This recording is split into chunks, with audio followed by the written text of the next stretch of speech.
ஆண்டவருடைய பரிசுத்த நாமத்திற்கு மகிமையுண்டாகட்டும். இயேசு கிறிஸ்துவின் நாமத்தினாலே உங்கள் யாவருக்கும் என்னுடைய வாழ்த்துதல். உண்மையான கர்த்தருடைய பிள்ளைகளை, இந்த மாதத்தினுடைய முதல் வாரத்தில் நம் ஆண்டவரை நாம் ஆராதித்து தேவனுடைய சமூகத்தில் ஆண்டவருடைய வார்த்தைகளை நாம் தியானிக்க இருக்கிறோம். கர்த்தர் நல்லவர், அவருடைய கிருபை என்றும் உள்ளது என்பதை நாம் நினைவு கூர்ந்து இந்த மாதத்தை தேவனுடைய சமூகத்தில் அர்ப்பணித்தவர்களாக, ஆண்டவரே இந்த மாதத்தை நன்மையினால முடிசூட்டுங்க ஆண்டவரே. ஆண்டவர் எல்லாவற்றையும் அறிந்திருக்கிறபடியினாலே முற்றிலுமாய் நாம் அவரை நம்பி வாழ்வோம். எந்த ஒரு சிறு கடுகளவோ இமையளவு கூட கர்த்தரை சந்தேகிக்காதபடி நாம் தைரியத்தோடு கூட விசுவாசத்துல நாம் நடைபெற வேண்டும் என்று சொல்லி தேவன் விரும்புகிறார்.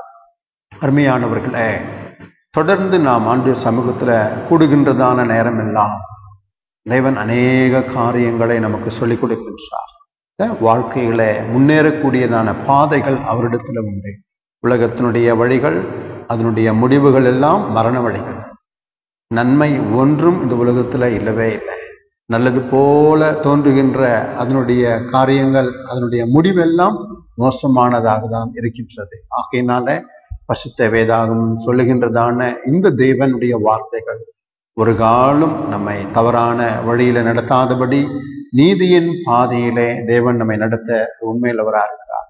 ஆகையினாலே நாம் இருக்கிற இடத்துல நாம் கண்களை மூடி நம் ஆண்டவரை நோக்கி நாம் செபிப்போம். பரிசுத்தமுள்ள எங்கள் நல்ல ஆண்டவரே, நன்றியோடு குடும்பம் துதிக்கிறோம். அற்புதமான இந்த மாதத்திற்காக இந்த முதல் வாரத்துல உம்மை நோக்கி நாங்கள் பார்க்கிறோம். நீர் தந்திருக்கின்றதான எல்லா விதமான ஈவுகளுக்காக, ஆண்டவரே நீர் செய்ததான எல்லா நன்மைகளுக்காக, கடந்த நாட்களிலே, கடந்த வாரங்களிலே, மாதங்களிலே எங்களை கண்மணி போல காத்தீரே. நன்றி ஆண்டவரே. எங்களை நோக்கி வந்து கொண்டிருந்ததான எல்லா சூழ்நிலைகளிலும் எங்களை தற்காத்து பாதுகாக்கிறேன். நன்றி செலுத்துகிறோம் ஆண்டவரே. இன்றைக்கு கூட எங்கள் தேசத்தின் மக்களுக்காக, ஆண்டவரே ஒவ்வொருவருக்காக நாங்கள் ஜெபிக்கிறோம். தேவன் எங்கள் தேசத்தை, இந்த உலகத்தில் இருக்கிறதான ஒவ்வொரு மக்களையும் மரண பயத்திலிருந்து விடுவித்து, என் தேவன் உம்முடைய சுவிசேஷமாக்கிய உம்முடைய பரலோக ராஜ்யத்தை அவர்கள் அண்டிக் கொள்ளுகின்றதான வழியை அவர்கள் அறிந்து கொள்ள தேவன் தாமே கிருபை செய்யும்படியா இந்த சமூகத்துல நாங்கள் வேண்டிக் கொள்கிறோம். நீர் நல்லவரும் கிருபை நிறைந்த தேவனுமா இருக்கிறீர் ஆண்டவரே. உம்மிடத்துல விசுவாசம் உள்ளவர்கள் பாக்கியவான்கள் என்று சொல்லி வேதம் சொல்லுகின்றதே ஆண்டவரே. இந்த உலகமானது, உலகத்தை அச்சரித்துக் கொண்டிருக்கின்றதான எல்லா விதமான நோய் கிருமிகள், தொத்து கிருமிகள், எல்லா விதமான சூழ்நிலைகள் எல்லாம் ஆண்டவரே நீர் ஆளுகை செய்கிற தேவனா இருக்கிறீர். You are in control. நீர் எல்லாவற்றையும் நம்முடைய கட்டுப்பாடுக்குள்ளாக நீர் வைத்திருக்கிறீர் ஆண்டவரே. ஆகையினாலே உமக்கு நாங்கள் நன்றி செலுத்துகிறோம். இந்த நாளிலும் கூட ஆண்டவரே எங்களோடு கூட உடைய வார்த்தைகள் மூலமாக பேசுங்க ஆண்டவரே. இந்த வார்த்தைகள்ல நித்திய ஜீவன் உண்டு சுவாமி. எங்களை நல்ல வழியில நடத்தக்கூடியதான உடைய வசனங்களுக்கு எங்களை அர்ப்பணிக்கிறோம். தொடர்ந்து வழிநடத்துவீராக. உடைய பரிசுத்த சமூகத்துல எங்களை தாழ்த்துக்கிறோம். எங்கள் ஆவி, ஆத்மா, சரீரங்களை தேவனே முற்றிலுமாய் உமக்கு ஒப்படைத்தவர்களாக உடைய பாதம் பணிகின்றோம். தொடர்ந்து வழிநடத்துவீராக. என்னோடு கூட இணைந்திருக்கின்றதான ஒவ்வொரு மக்களையும் என் தேவனீர் ஆசீர்வதித்து சமாதானத்தின் வழியிலே, உம்முடைய நித்திய நேர்மையின் வழியிலே நடத்துங்க ஆண்டவரே. எல்லா விதமான பாவங்கள், சாபங்கள், அக்கிரமங்கள், உமக்கு விரோதமாக நாங்கள் செய்துதான, சிந்தித்துதான எல்லா செயல்களையும் தயவாய் ஒரு விசை மன்னித்து உம்முடைய பரிசுத்த இயேசு கிறிஸ்துவின் ரத்தத்தினால எங்கள் பாவங்களை கழுவி ஆண்டவரே உம்முடைய நித்தியமான பாதையில எங்களை நடத்துவீராக. சத்துரு வெட்கப்பட்டு போகட்டும் ஆண்டவரே. இயேசு கிறிஸ்துவுக்குள்ளாக நாங்கள் ஜெயம் பெற்றவர்களாக, நீர் எங்களுக்கு தந்ததான விசுவாச ஓட்டத்துல உறுதியாயிருந்து பொறுமையாய் ஓடி வெற்றி பெற்றவர்களாக நாங்கள் இந்த சமூகத்துல வந்து அடைய கிருபை செய்யும். உடைய கருத்துல எங்களை தாழ்த்துகிறோம். ஏற்றுக்கொள்ளும். துதிகன மகிமை உமக்கு செலுத்துகிறோம். இயேசு கிறிஸ்துவின் மூலம் பிதாவே. ஆமேன், ஆமேன். அருமையான தேவனுடைய பிள்ளைகளை, ஒரு அருமையான ஒரு பாடல், பழைய பாடல், அர்த்தம் நிறைந்ததான பாடல். அதை பாடி நாம் ஆண்டவரை நாம் மகிமைப்படுத்துவோம். எந்த காலத்திலும் எந்த நேரத்திலும் நன்றியால் உம்மை நான் துதிப்பேன் என்கின்றதான பாடலை நாம் பாடி ஆண்டவரை நாம் மகிமைப்படுத்துவோம்.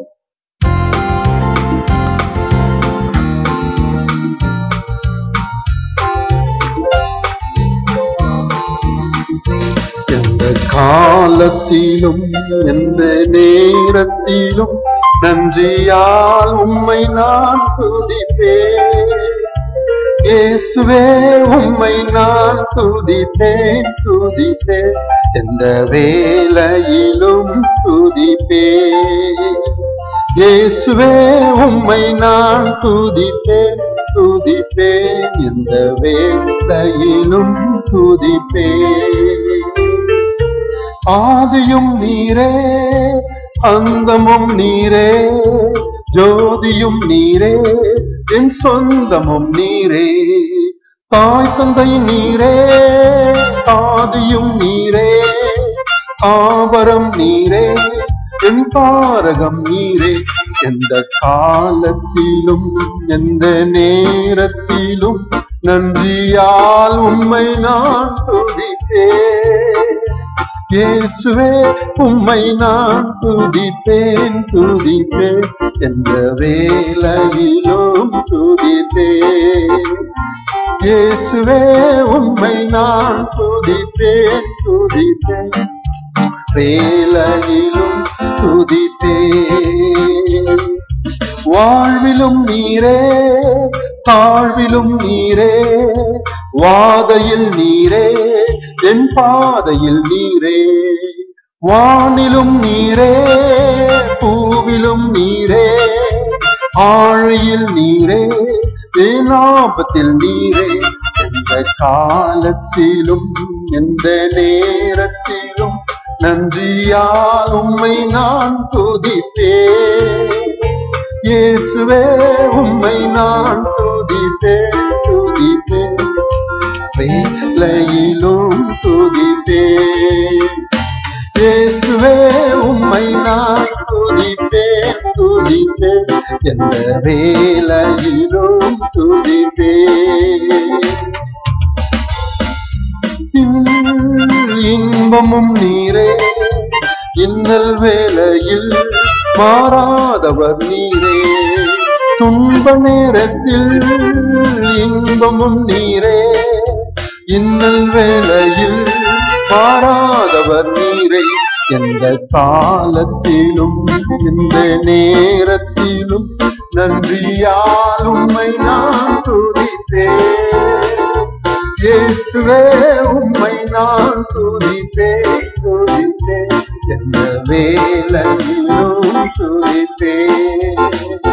இயேசுவே உம்மை நான் துதிப்பேன், துதிப்பேன், எந்த வேளையிலும் துதிப்பேன். அல்லேலூயா. ஆமென். ஆண்டவர் உங்களை ஆசீர்வதிப்பாராக. நாம் கர்த்தருடைய வார்த்தைக்கு நேராக நாம் கடந்து போவோம். கர்த்தர் நல்லவர். ஆமென். ஆண்டவருடைய பரிசுத்த நாமத்திற்கு மகிமை உண்டாகட்டும். இயேசு கிறிஸ்துவின் நாமத்தினாலே யாவருக்கும் வாழ்த்துக்களை தெரிவித்துக் கொள்கின்றேன். அருமையானவர்களே, நாம் பாடின வண்ணமாக எந்த காலத்திலும் எந்த நேரத்திலும் நம் ஆண்டவரை நன்றியோடு கூட துதிக்க நாம் கற்றறிந்திருக்க வேண்டும். ஆண்டவர் அதை எதிர்பார்க்கின்றார். தேவனை துதிப்பது, ஆண்டவரை ஆராதிப்பது என்பது தேவனுக்கு நான் நன்றி செலுத்துகின்றதான ஒரு வாக்கியத்தை நான் வெளிப்படுத்துகின்றேன். தேவனாலே நான் வாழ்கின்றேன், அவராலே பிறந்திருக்கின்றேன். அவர் எப்பொழுது அழைக்கின்றாரோ அவருடைய சமூகத்தில் போய் சேர விரும்புகின்றேன் என்கின்றதான நிலை ஒவ்வொரு கிறிஸ்துவ மக்களுக்கும், ஒவ்வொரு மனிதர்களும் அதை அறிந்திருக்க வேண்டும் என்பதை நான் சொல்லிக்கொள்ள விரும்புகின்றேன். அருமையானவர்களே, இந்த நாளிலே வேதத்திலிருந்து சில சத்தியங்களை, அருமையான சத்தியங்களை நாம் படிக்க இருக்கின்றோம். இந்த நாளில் பார்த்தீங்கன்னா பல வாரங்களாக திருச்சபைகளிலே ஆராதனைகள் நடைபெறவில்லை. உலகமெங்கும் இருக்கின்றதான அநேக திருச்சபைகள் சரியான முறையில் நடத்தப்பட முடியாத சூழ்நிலை. வேகமாக பரவுகின்றதான நோய் தொற்று ஒரு இடத்துல கூடி வரும்பொழுது அது வேகமாக மற்றவர்களை தாக்கி தொற்றி அவர்களுக்கும் அந்த பாதிப்பை ஏற்படுத்தும். ஆகையினாலே ஒரு முன்னெச்சரிக்கை நடவடிக்கையாக இப்படிப்பட்டதான சூழ்நிலைகள் எல்லாம் அந்த நடவடிக்கையின் அடிப்படையிலே நமக்கு வந்திருக்கின்றது. அது தேசத்தை ஆளுகின்றதான தேச தலைவர்களிடத்தில் அப்படிப்பட்டதான அதிகாரங்கள் அவர்கள் சொல்லுகின்றதான காரியங்கள் எல்லாம் நன்மைக்காகவே என்பதை நாம் புரிந்து கொள்ள வேண்டும். ஆகையினால இவைகள் ஒரு பக்கம் இருந்தாலும் கூட வேதம் என்ன சொல்லுகின்றது என்பதை நாம் அறிந்து கொள்ள வேண்டும். கொரோனா வைரஸுடைய தாக்குதல் அநேகருக்கு அதை குறித்துதான ஒரு பயத்தை நாம் பார்க்கின்றோம். ஒரு நோய் வருவது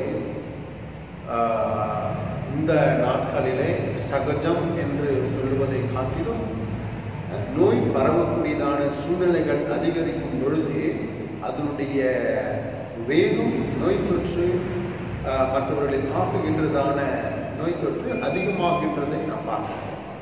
அதுதான் உண்மை. ஆகையினால ஒரு சர்வதேச பரவலாக, பெரும் பரவலாக பேண்டமிக் அது வேகமாக உலகத்தில் வருகின்றதை நாம் பார்க்கின்றோம். உண்மையான தேவனுடைய பிள்ளைகளை, ஒரு பயம், ஒருவேளை எனக்கு அந்த நோய் தொற்று வந்திடுமோ, என் குடும்பத்தாரை தாக்கிடுமோ, என் தெருவில் உள்ளவர்களுக்கு ஒருவேளை அந்த தொற்று ஏற்படுமோ, நாங்கள் வாழ்கின்றதான சமுதாயத்தில், நாங்கள் வாழ்கின்றதான எங்கள் பகுதியிலே, எங்கள் தேசத்திலே இப்படிப்பட்டதான சூழ்நிலைகள் வந்துவிடுமோ என்கின்றதான ஒரு பயம், மரண பயம். அதுதான் நாம் புரிந்து கொள்ள வேண்டும். அருமையானவர்களே, இன்றைக்கு இந்த காரியங்களின் அடிப்படையில் ஆண்டவருடைய வார்த்தை எனக்கு என்ன போதிக்கின்றது? இந்த கொரோனா வைரஸினுடைய அந்த சீரியஸ்னஸ், இதனுடைய தாக்குதலிலிருந்து ஆஸ் அ கிறிஸ்டியனா, ஒரு கிறிஸ்தவனாக நாம் எதை புரிந்து கொள்ள வேண்டும் என்று சொல்லி வேதம் சொல்லுகின்றது என்பதை அறிந்து கொள்ள வேண்டும். வேதத்தினுடைய வழிமுறைகள் உண்மையானவைகள். மனிதனுடைய பயமோ அவன் கொடுக்கின்றதான விளக்கங்களோ சற்று வித்தியாசமாக தான் இருக்கின்றது என்பதை பார்க்கின்றோம். ஒவ்வொரு மனிதர்களும் பிறந்தவர்கள் கண்டிப்பாக மறிக்க வேண்டியதான சூழ்நிலையிலே இருக்கின்றோம். எபிரேயருக்கு எழுதின நிருபம் 9ஆம் அதிகாரம் 27வது வாக்கியம் இப்படியாய் சொல்கின்றது: அன்றி ஒரே தரம் மறிப்பதும் பின்பு நியாய தீர்ப்படைவதும் மனுஷருக்கு நியமிக்கப்பட்டிருக்கிறபடியே. அருமையானவர்களே, வேதம் தெளிவாக சொல்கின்றது. ஒரு தரம் பிறப்பு, மறிப்பு, பின்பு தேவனுடைய நியாய தீர்ப்பு. கொஞ்ச நேரம் நீங்கள் கவனிங்க. எதை நாம் கவனிக்கணும்? கொஞ்ச நேரம் பாருங்கள். பிறந்துட்டோம் அப்படின்னா நம்முடைய வாழ்க்கை எப்பொழுது நம்மை படைத்ததான தேவன் முடிக்க விரும்புகின்றாரோ அன்றைக்கு இந்த உலக வாழ்க்கை முடியும். பின்பு தேவனுடைய நியாயத்திற்காக நாம் காத்திருக்க வேண்டிய சூழ்நிலையில இருக்கின்றோம் என்பதை வேதம் சொல்லுகின்றதை நாம் பார்க்கின்றோம். இன்னொரு வசனத்தை கூட நாம் பார்ப்போம். அருமையான ஒரு வசனம், ரோமர் 5ஆம் அதிகாரம் 12வது வசனத்துல, ஒரே மனுஷனாலே பாவமும் பாவத்தினாலே மரணமும் உலகத்தில் பிரவேசித்தது போலவும் எல்லா மனுஷரும் பாவம் செய்தபடியால் மரணம் எல்லாருக்கும் வந்தது. பாவத்தினுடைய விளைவு மரணம் என்பதை வேதம் சொல்லுகின்றது. ஆதி மனிதன் ஆதாம் ஏவாள் அவருடைய கீழ்ப்படியாமையினாலே தேவனுக்கு கீழ்ப்படிய வேண்டிய கட்டாயத்தில் மனிதர்கள் நாம் இருக்கின்றோம். கீழ்ப்படியாத பொழுது நாம் பாவம் செய்கின்றோம். நம்முடைய மனசாட்சி அதற்கு சாட்சியாக இருக்கின்றதை நாம் பார்க்கின்றோம். அப்படினாலே நாம் தேவனுடைய நியாயத்திற்கு ஏதுவானவர்களாக நாம் காணப்படுகின்றோம். அப்போ ஒன்றை தெரிந்து கொள்ளுங்கள், எந்த சூழ்நிலையிலும் மரணம் நம்மை சந்திக்கும் என்பதை நாம் மறந்துவிடவே கூடாது. உலகத்தில் நீ எப்பேற்பட்ட ஒரு ஆளாருங்க, ஒரு வேளை கருவிலே இருக்கின்றதான அந்த பிஞ்சு கூட அங்கு மறிக்கின்றதை நாம் கேள்விப்படுகின்றோம், பார்க்கின்றோம். பிறந்த உடனே ஒரு சில வாரங்கள், மாதங்கள், ஒரு சில வருடங்கள், பல வருடங்கள் மனிதன் எந்த நேரத்திலும் மறிக்கின்ற ஒரு சூழ்நிலையிலே நாம் பார்க்கின்றோம். ஒருவேளை இயற்கையான மரணமாக இருக்கலாம், ஒருவேளை தண்டனையின் வாயிலாக கொடுக்கப்படுகின்றதான செயற்கையின் மூலமாக வருகின்றதான மரணமாய் கூட இருக்கலாம், வியாதியின் மூலமாக வருகின்றதான மரணமாக இருக்கலாம், வயதின் மூப்பின் அடிப்படையிலே வருகின்றதான மரணமாக இருக்கலாம், விபத்தின் மூலமாக வருகின்றதான பேரிடர்கள் மூலமாக உலகத்தில் எந்த நேரத்தில் என்ன வரும் என்பதை அறியாமல் எல்லா மனிதர்கள் மேலும் மரணம் இருக்கின்றதை நாம் பார்க்கின்றோம். முக்கியமானது என்னன்னா, இதெல்லாம் நமக்கு நல்லா தெரியும். ஆனால் மரணத்தை குறித்து இயேசு என்ன சொல்றார் என்பது நாம் தெரிந்து கொள்ள வேண்டும் அல்லவா? ஆண்டவராக இயேசு கிறிஸ்து என்ன சொல்றாரு? நீங்க பார்த்தீங்கன்னா லூக்கா 13ஆம் அதிகாரம் 4-5 அந்த வசனங்களிலே நாம் பார்ப்போம் என்றால், சீலோவாமிலே கோபுரம் விழுந்து 18 பேரை கொன்றதே. எருசலேமில் குடியிருக்கிற மனுஷர் எல்லாரிலும் அவர்கள் குற்றவாளிகளாய் இருந்தார்கள் என்று நினைக்கிறீர்களோ? அப்படி அல்லவென்று உங்களுக்கு சொல்லுகின்றேன். நீங்கள் மனம் திரும்பாமல் போனால் எல்லாரும் அப்படியே கெட்டு போவீர்கள் என்றார். ரொம்ப ஒரு அருமையான ஒரு சத்தியத்தை, உண்மையை ஆண்டவர் சொல்றார். ஒரு இடத்துல ஒரு கோபுரம், சீலோவாமில ஒரு கோபுரம் விழுந்து 18 பேர் இறந்து போயிட்டாங்க. அப்போ எருசலேம்ல இருக்கிறதான மக்களிடத்துல ஆண்டவர் சொல்றார், அப்போ எருசலேம்ல இருக்கிறவங்க எல்லாம் குற்றவாளிகள் இல்லைன்னு நினைக்கிறீங்களா? அப்போ குற்றவாளிகளா இருந்தாதான் மரணம் வரும் என்று நீங்க நினைக்கிறீங்களா? அப்படி இல்லை. மனிதன் பிறந்திருக்கிறான் என்றால் மரணம் அவனுடைய அருகிலே இருக்கிறது. நிழல் போல ஒரு மனிதனுக்கு மிக அருகிலே நெருக்கமான முறையில இருக்கக்கூடியது, அவனுடைய நிழலை காட்டில மிக அருகில் இருக்கக்கூடியது மரணம் ஒன்றுதான். ஆண்டவராகிய இயேசு என்ன சொல்றார் அப்படின்னா, ஒரு உண்மையை சொல்றார். இந்த மாதிரி இருக்கின்றதுனால, இந்த மாதிரி சூழ்நிலைகள்லாம் இருக்கின்றதுனால, மரண பயங்கள்லாம் இருக்கின்றதுனால, நோய் தொற்றுகள்லாம் இருக்கின்றதுனால, இது கடைசி காலமா இருக்கின்றதுனால, உலகத்தில் நடைபெறுகின்றதான சம்பவங்கள் எல்லாம் நம் செவிகளுக்கு வரும்பொழுது திகிலும் பயமும் ஏற்படுத்துகின்றதான சூழ்நிலைகள், மனிதர்கள் மிருகங்களாக மாறுகின்றதை நாம் பார்க்கின்றோம். மனிதனே இல்லாத ஒரு உலகமாய் மாறி வருகின்றதை நாம் பார்க்கின்றோம். மனிதன் சீர்கெட்டவனாக வாழ்கின்றதை பார்க்கின்றோம். அதாவது மனிதனிடத்தில் அன்பு கிடையவே கிடையாது. முன்னாடி இருந்ததான மனித பாசம், மனித நேயம் எல்லாம் செத்து கிடைக்கிறது. அருமையானவர்களே, ஆண்டவர் சொல்றார், நீங்கள் மனம் திரும்பாமல் போனால் எல்லாரும் கெட்டு போவீர்கள். இயேசு சொல்றார். அருமையான தேவனுடைய பிள்ளைகளை, ஆண்டவராகிய இயேசு கிறிஸ்து அவர் எல்லாரையும் சொல்றார், மனம் திரும்புங்கள், பரலோக ராஜ்யம் சமீபமா இருக்கிறது என்று சொல்லி ஒரு உண்மையை அதுல ஆண்டவர் சொல்ல விரும்புகிறார். அப்போ மனிதனானவன் மறிக்கக்கூடியவன், என்னை விசுவாசிக்கிறவன் மறித்தாலும் பிழைப்பான் இயேசு சொல்றார். இப்போ ஆண்டவராகிய இயேசு கிறிஸ்து சொல்றார், நானே ஜீவன், நானே வழியும் சத்தியமும் ஜீவனமா இருக்கின்றேன். ஆண்டவராகிய இயேசு கிறிஸ்துவை நம்புகிறவர்கள், விசுவாசிக்கிறவர்களுக்கு ஆண்டவருடைய வசனம் சொல்லுகின்றது, பரலோக ராஜ்யம் உண்டு. அருமையான கர்த்தருடைய பிள்ளைகளை இதை நாம் நினைவில் கொள்ள வேண்டும் என்று சொல்லி ஆண்டவருடைய வசனம் என்ன அழகா சொல்லுகின்றதை நீங்கள் பாருங்கள். பேதுருவுடைய வாழ்க்கையில நீங்க பார்த்தீங்கன்னா, ஒரு பாதுகாப்பான முறையில் அந்த படகுல இருந்தான். ஆண்டவராகிய இயேசு கிறிஸ்து கடலின் மேலே நடந்து சீசர்கள் அவர்கள் தத்தளித்துக் கொண்டிருந்ததான படகை நோக்கி அவர் அங்கே சென்று கொண்டிருக்கின்றார். ஆச்சரியமான விஷயம், அப்பொழுதே அந்த படகுல இருந்ததான சீசர்கள் ஒருவனாகிய பேதுரு, ஆண்டவரே நீரையானால் கட்டளையிடுங்கள், நான் கடலின் மேல் நடந்து மண்டையில வருகின்றேன். நான் சொன்னேன், வா. அந்த படகையிலிருந்து அவன் தரையில இறங்குவது போல அழகா கடல் மேல இறங்கி அவன் நடந்து இயேசுவை பார்த்துக்கிட்டே வரான். அவ்வளோ அற்புதமான ஒரு வாழ்க்கை. இயேசுவை பார்த்து கொண்டு அவன் கடலின் மேலே அவனால் நடக்க முடிகின்றதை வேதம் எவ்வளவு தெளிவாக சொல்லுகின்றது. சூழ்நிலைகள் மோசமா இருக்கிறது, காற்றின் வேகம் அதிவேகமா இருக்கிறது, காற்றின் வேகத்தினால கடல் அலைகள் பொங்கி எழும்புகின்றது. பொங்கி எழும்புகின்றதான அலைகள் மத்தியிலே இவன் நடந்து வருகின்றான். ஆண்டவரை பார்த்து கொண்டே இருந்த பொழுது சூழ்நிலைகளை அவன் பார்க்கின்றதை வேதம் சொல்லுகிறது. சூழ்நிலைகளை பார்க்கிறான். சூழ்நிலைகள் என்னதுங்க? அடிக்கின்றதான காற்றின் வேகம். ஐயோ, காற்று உள்ள அடிக்குது, அலை இவ்வளவு வேகமா பேசுது, ஐயோ நினைச்சா பாருங்க. அந்த சூழ்நிலைகள் அவன் முழுகி போகின்றதை பார்க்கின்றோம். அருமையான தேவனுடைய பிள்ளைகளை, இயேசு அருகிலே இருந்ததுனால இயேசுவை உடனே ஆண்டவர் கையை நீட்டி அவனை தூக்கி விடுகின்றதை நாம் பார்க்கின்றோம். அருமையான தேவனுடைய பிள்ளைகளை, ஆண்டவர் என்ன சொல்லுவாருன்னா, இன்றைக்கு இருக்கின்றதான சூழ்நிலைகளை எல்லாம் இருக்கின்றது, நீங்க பார்க்குறீங்க. ஆனா சூழ்நிலைகள் அல்ல வாழ்க்கை.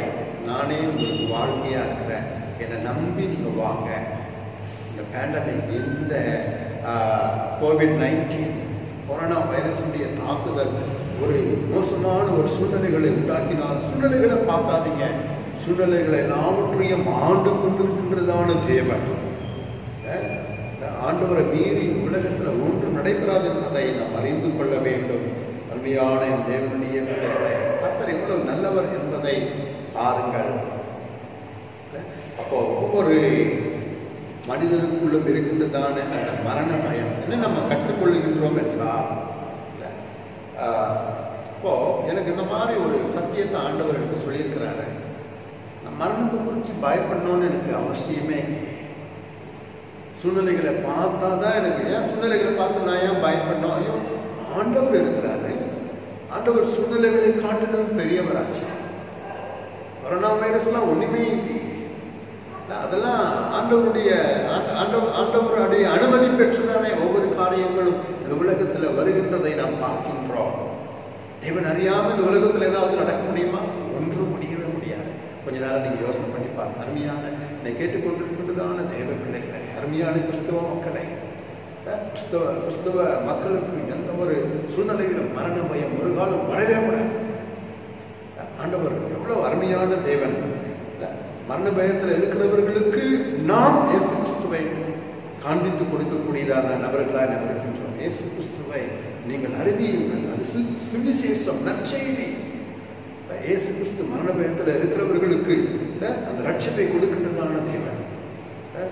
வியாதியினாலே பலவிதமான சூழ்நிலைகளினாலே பயந்து கொண்டிருக்கின்றதான மக்களுக்கு இயேசு வாழ்க்கை தருகின்றார், வாழ்வு தருகின்றார் என்பதை நாம் அறிந்து கொள்ள வேண்டும். அருமையான என் தேவனுடைய பிள்ளைகளை, அவனுடைய வசனம் சொல்லுகிறது. இயேசு யோவான் 3ஆம் அதிகாரத்துல நிக்கதோமு என்கின்றதான ஒரு மனிதனிடத்துல ஆண்டவர் பேசிக் கொண்டிருந்த பொழுதே, தாயின் வயிற்றிலே பிறந்ததான ஒவ்வொரு மனிதனும் அது ஒரு பிறப்பு மறுபடியும் பிறக்க வேண்டும் என்று சொல்லி ஆண்டவர் சொல்லுகின்றார். உண்மையான தேவனுடைய பிள்ளைகளை, ஆவியினால் அவனுடைய வார்த்தை சொல்லுகிறது, அவனுடைய சத்தியத்தினாலே நாம் மறுபிறப்பு அடைய வேண்டும். ஆண்டவராக இயேசு கிறிஸ்துடைய வார்த்தையை நம்பும் பொழுது ஆண்டவர் நம்மை அவருடைய பிள்ளைகளாக மாற்றுகின்றதான அந்த ஒரு சூழ்நிலைகளுக்குள்ளாக நாம் கடந்து வர வேண்டும் என்று சொல்லி வேதம் சொல்லுகின்றதை நாம் பார்க்கின்றோம். நீங்க என்ன எடுத்துக்கோங்க, கிறிஸ்தவ மக்கள் எடுத்துக்கொள்ளுங்கள், சத்தியத்தை அறிந்தவர்கள், அருமையான ஒவ்வொரு விசுவாசிகளுக்கும் இந்த சத்தியம் தெரிந்திருக்க வேண்டும். நான் 2 முறை பிறந்திருக்கின்றேன். ஒன்று, என் தாயின் வயிற்றிலே பிறந்திருக்கின்றேன். 2வது, நான் மறுபிறப்பை அடைந்திருக்கின்றேன். அருமையான என் தேவனுடைய பிள்ளைகளை, அப்போ 2 முறை பிறந்தவர்களுக்கு ஒரே ஒரு மரணம் தான் உண்டு என்று சொல்லி வேதம் சொல்லுகின்றது. ஆனால் ஒரு முறை பிறந்தவர்களுக்கு 2ஆம் மரணமும் உண்டு என்று சொல்லி, இந்த சரீரம் மாத்திரம் மரிப்பது கிடையாது, நித்திய மரணம் உண்டு என்று சொல்லி வேதமானது சொல்லுகின்றதை நாம் பார்க்கின்றோம். வெளிப்படுத்தின விசேஷம் 21ஆம் அதிகாரம் 8வது வசனத்தில் நாம் பார்க்கின்றோம். 2ஆம் மரணமாகிய அக்கினியும் கந்தகமும் எரிகின்ற கடலிலே பங்கடைவார்கள். அருமையான தேவனுடைய பிள்ளைகளே, கொஞ்ச நேரம் நாம் யோசிக்க வேண்டியதான விஷயம் என்னன்னா, நாம் இது வரைக்கும் நாம் சிந்தித்ததான காரியங்கள் என்னன்னா, மனிதன் மரிக்கும் இயல்பை உடையவன். மரணமானது அவனோடு கூட இருக்கின்றதை நாம் பார்க்கின்றோம். உண்மையான தேவனுடைய பிள்ளைகளை, கர்த்தர் எவ்வளவு நல்லவர் என்பதை நாம் அறிந்து கொள்ள வேண்டும். மத்தேயு 6ஆம் அதிகாரம் 27வது வாக்கியம் சொல்லுகிறது, கவலைப்படுகிறதுனாலே உங்களில் எவன் தன் சரீர அளவோட ஒரு முடத்தை கூட்டுவான். அருமையான தேவனுடைய பிள்ளைகளை, இதிலிருந்து நாம் எதை நாம் தெரிந்து கொள்ளுகின்றோம்? ஆண்டவர் நம்ம மீது எவ்வளவு அக்கறையா இருக்கிறார் என்பதை நாம் புரிந்து கொள்ள வேண்டுமே. இந்த உலகத்தை குறித்து நீங்க கவலைப்படாதீங்க ஆண்டவர் சொல்றாரு. நீங்க கவலைப்படணும். இந்த உலகம் எப்பேற்பட்டது, உலகத்தில் நமக்கு கொடுக்கப்பட்டிருக்கின்றதான வாழ்க்கை எப்பேற்பட்டது என்பதை நாம் அறிந்து கொள்ள வேண்டும். முதலாவது நாம் நினைவு கூர்ந்த காரியம், மனிதனுடைய சரீரம் அழிவுக்குரியது என்பதை நாம் பார்க்கிறோம். இரண்டாவது காரியம், இந்த சூழ்நிலைகள் நமக்கு எதை ஞாபகப்படுத்துகிறது என்றால், நமக்கு இந்த உலகமானது ஒரு தற்காலிகமான வீடு போன்றது என்பதை நாம் அறிந்து கொள்ள வேண்டும் என்று சொல்லி வேதம் சொல்லுகின்றது. பெர்மனண்டா இந்த உலகத்தில் இருக்க முடியாது என்பதை நாம் பார்க்கின்றோம். அப்படி என்றால் நித்திய வீடு நமக்கு பரலோக ராஜ்யத்தில் இருக்கின்றதை வேதம் சொல்லுகின்றது. யாக்கோபுக்கு எழுதின நிருபம் 4ஆம் அதிகாரம் 14வது வாக்கியம் சொல்லுகின்றது, நாளைக்கு நடப்பது உங்களுக்கு தெரியாதே, உங்கள் ஜீவன் எப்படிப்பட்டது, கொஞ்ச காலத்தில் தோன்றி பின்பு தோன்றாமல் போகிற புகையை போல் இருக்கிறதே. உண்மையான தேவனுடைய பிள்ளைகளை கொஞ்ச நேரம் நீங்க யோசனை பண்ணி பாருங்க. இந்த COVID-19 இந்த சூழ்நிலைகள் எதை நமக்கு ஞாபகப்படுத்துகிறது? ஒரு மனிதனுடைய வாழ்க்கை காலையிலே அதாவது பூத்து மாலையிலே காய்ந்து போகின்றதான மலருக்கு ஒப்பாக இந்த மனிதனுடைய வாழ்க்கை இருக்கின்றதை நாம் பார்க்கிறோம். அதனால் ஆண்டவருக்கு சித்தமானால் நாங்கள் உயிரோடு இருந்தால் இன்னின்னதை செய்வோம் என்று சொல்ல வேண்டும் என்று சொல்லி வேதம் சொல்லுகின்றது. 16வது வாக்கியத்தில், வீம்புக்காக மேன்மை பாராட்டாதே, அது பொல்லாங்கா இருக்கிறதே. ஒருவன் நன்மை செய்ய அறிந்தவனாக இருந்தும் அதை செய்யாமல் போனால் அது அவனுக்கு பாவமாகும். அருமையான தேவனுடைய பிள்ளைகளை, அப்போ நீங்க பார்த்தீங்கன்னா இந்த உலகத்தில் பிறந்திருக்கிறதான ஒவ்வொருவரும் நன்மை செய்ய வேண்டும் என்று சொல்லி ஆண்டவர் விரும்புகின்றார். நன்மை செய்ய வழி தெரிந்து திராணி இருந்து அது செய்யாமல் போனால் அது பாவம். இல்லை, ஆண்டவர் ஒரு நாளும் அது ஒரு இடத்துல எதிர்பார்க்கவே இல்லை. இந்த உலகத்தில் இருந்தாலும் உலகத்தால் அல்லாதது போல நம் வாழ நாம் கற்றுக்கொள்ள வேண்டுமே. நம் இந்த உலகத்துக்குரியவர்கள் அல்ல. ஒருவேளை நமக்கு எலெக்ஷன் ஐடி கார்டு நமக்கு கொடுத்துருக்குறாங்க. இல்லை, நான் இந்த நாட்டினுடைய பிரஜை என்கின்றதான ஒரு ஐடென்டிட்டி என் கையில் இருக்குது. ஆனால் உண்மையான ஒரு உண்மை என்னன்னா, நான் இந்த பரலோக ராஜ்யத்தினுடைய பிரஜை. அப்படின்னால இந்த உலகம் எனக்கு தற்காலிகமானது, இது நிலையற்றது. இந்த உலகத்தில் இருக்கின்றதான அனைத்தும் இருக்கின்றதான உறவுகள், இருக்கின்றதான பொருட்கள் எல்லாம் நிலையற்றது. என் சரீரமே நிலையற்றதாய் இருக்கும் பொழுதே இந்த உலகம் எம்மாத்திரம். அருமையான என் தேவனுடைய பிள்ளைகளை, இந்த சத்தியத்தை நாம் தியானிக்க வேண்டும் என்று சொல்லி தேவன் விரும்புகின்றார். ஒரு வெளிநாட்டுக்கு போயிட்டு அங்கிருந்து திரும்புகின்றதான மக்கள் போல ஒரு அகதிகளாக இந்த உலகத்தில் நாம் வாழ்ந்து நாம் நம்முடைய சொந்த ஊருக்கு போகிறவர்களாக நாம் ஆயத்தமாக வேண்டும் என்று சொல்லி வேதம் சொல்லுகின்றது. உண்மையானவர்களை, ஆபிரகாமை நினைவு கூறுங்கள். எபிரேயர் 11ஆம் அதிகாரம் 10வது வாக்கியத்தில் நீங்க பார்த்தீங்கன்னா, தேவன் தாமே கட்டி உண்டாக்கின அஸ்திவாரங்கள் உள்ள நகரத்துக்கு ஆபிரகாம் காத்திருந்தான். பார்த்தீங்கன்னா, ஆபிரகாம் வாழ்ந்த காலத்துல அந்த தேவன் ஆபிரகாமுக்காக கட்டி உண்டாக்கி இருக்கின்றதான அந்த நகரம் தேவனுடைய நகரம். அந்த கர்த்தருடைய நகரத்துக்காக அவன் காத்திருந்தான் என்று சொல்லி வேதம் சொல்லுகின்றது. அது நினைவு கூறுங்கள் என்று சொல்லி வேதத்தில் நாம் பார்க்கின்றோம். 70 முறை அநேக காரியங்களை குறித்து நினைவு கூற வேண்டும் என்று சொல்லி வேதம் சொல்லுகின்றது. இயேசு சொன்னார், லோத்தின் மனைவியை நினைவு கூறுங்கள். கர்த்தருடைய பந்தியின் அந்த நேரத்தில் ஆண்டவராக இயேசு கிறிஸ்துவனுடைய மரணத்தை நீங்கள் கூடி வருவதெல்லாம் ஆண்டவராக இயேசு கிறிஸ்துவனுடைய மரண சிலுவை பாடுகளை நினைவு கூறுங்கள் என்று சொல்லி வேதம் சொல்லுகின்றதை நாம் பார்க்கின்றோம். அருமையான தேவனுடைய பிள்ளைகளை, எபிரேயர் 13ஆம் அதிகாரம் 14வது வாக்கியத்தில் நீங்க பார்த்தீங்கன்னா, நிலையான நகரம் நமக்கு இங்கே இல்லை, வரப்போகிறதை நாடி தேடுகிறோம். பாருங்க, நிலையான நகரம் நமக்கு இங்கே இல்லை, வரப்போகிறதை நாடி தேடுகின்றோம். பூமியில இருக்கின்றதான ஒவ்வொரு காரியங்களும், செலவழிக்கின்றதான ஒவ்வொரு நேரங்களும், அருமையான தேவனுடைய பிள்ளைகளை, நித்தியத்தை நோக்கி நாம் நமக்கு கொடுக்கப்பட்டிருக்கின்றதான நேரங்களை நாம் பிரயோஜனப்படுத்திக் கொள்ளுவோம். எந்த சூழ்நிலை வந்தாலும் நாம் இதை மறக்காதபடி ஞாபகத்தில் வைத்துக் கொள்ள வேண்டும். இந்த நினைவு கூறுங்கள். எந்த சூழ்நிலை வந்தாலும் நீங்க யோசிக்க வேண்டியது, நான் டெம்பரவரியான ஒரு இடத்துல வாழ்கிறேன். அப்போது நான் அதை பற்றி அதிகமாக கவலைப்படணும்னு அவசியமே இல்லையே. ஒரு தற்காலிகமான வீடு, இது நித்திய வீடு எனக்கு ஆண்டவருடைய ராஜ்யத்தில் இருக்கிறது என்பதை நான் அறிந்திருக்கின்றேன். அருமையான தேவனுடைய பிள்ளைகளை ஆகையினால நித்தியத்திற்குரியவர்கள் போல நாம் நடந்து கொள்ள வேண்டும் என்று சொல்லி வேதத்தில் நாம் பார்க்கின்றோம். எபிரேயர் 11ஆம் அதிகாரம் நீங்கள் பார்த்தீங்கன்னா 13வது வசனத்தை நான் வாசிக்கின்றேன். இவர்கள் எல்லாரும் வாக்குத்தத்தம் பண்ணப்பட்டவைகளை அடையாமல் தூரத்திலே அவைகளை கண்டு நம்பி அணைத்துக் கொண்டே பூமியின் மேல் தங்களை அந்நியரும் பரதேசிகளும் என்று அறிக்கையிட்டு விசுவாசத்தோடு மரித்தார்கள். அருமையானவர்களே, நீங்கள் இதை எழுதி குறிப்பெடுத்துக் கொள்ளுங்கள். 14வது வாக்கியம் எபிரேயர் 11 நாம் பார்க்கின்றோம். இப்படி அறிக்கை எடுக்கிறவர்கள் சுயதேசத்தை நாடி போகிறோம் என்று தெரியப்படுத்துகிறார்கள் என்பதை நாம் பார்க்கின்றோம். அருமையான தேவனுடைய பிள்ளைகளே, பரதேசி போல உலகத்தில் இருக்கிறேன்னா என் சுயதேசம் தேவன் எனக்காக வைத்திருக்கின்றதான வாசஸ்தலத்தை தேடி நான் ஓடுகின்றேன். இந்த சூழ்நிலைகள் தான் எனக்கு ஏமாத்திரம். யுத்தங்களையும் செய்திகளையும் நீங்கள் கேள்விப்படுவீர்கள். நேற்று அந்த அந்த ஆண்டுடைய சத்தத்தை நாம் அப்படிப்பட்டதான சத்தியத்தை நாம் கேட்டோமே. ஜனத்துக்கு விரோதமாக ஜனங்கள் எழுப்புவார்கள். மத்தேயு 24ஆம் அதிகாரத்தில் நீங்க போய் பாருங்க, படிச்சு பாருங்க, வேதத்தை திருப்பி படிச்சு பாருங்க. இவைகள் எல்லாம் சம்பவிக்கும். வேதனைகளுக்கு ஆரம்பம், முடிவு உடனே வராது. அருமையான தேவனுடைய பிள்ளைகளே, ஆண்டவராகிய இயேசு கிறிஸ்து வரப்போகிறார் என்பதை அவைகள் நமக்கு ஞாபகப்படுத்துகிறது என்பதை அறிந்து கொள்ளுங்கள். கர்த்தர் எவ்வளவு நல்லவர் என்பதை பாருங்கள். அருமையான தேவனுடைய பிள்ளைகளே, ஒருவேளை அவர்கள் வாழ்ந்துதான இடத்தை விட்டுட்டு அவர் தூரம் போகும்போது அங்கே போனோம் அப்படின்னா அப்போது அதற்கு சமயம் கிடைச்சிருக்குமே. அதை பற்றி அவங்க யோசிக்கவே இல்லையே.